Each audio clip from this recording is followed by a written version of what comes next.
lot of things in my life. You dream, I dream, they dream, we dream. Cause we don't be satisfied for what we have. We have different dreams in our life. We dream of getting rich, being famous, being scholars and so. We dream those ordinary dreams, forgetting that one day we'll leave this world. We will go with no dream, we dream, yeah. Sorrowful, yeah.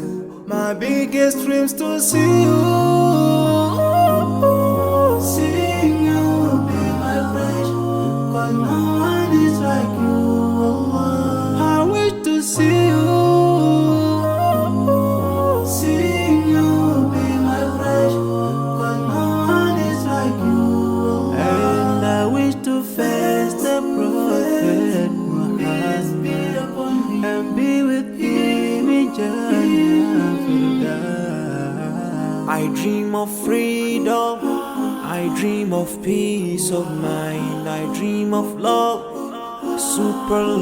supernatural love, and everything I have makes me long for more.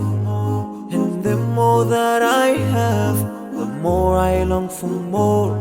So this makes me realize that this world will never satisfy my heart, no matter how much I obtain. So my dream for Jannah grows day by day, and I pray to Allah to guide me all the way till I make it to His paradise, the home of satisfaction. My biggest dream's to see you.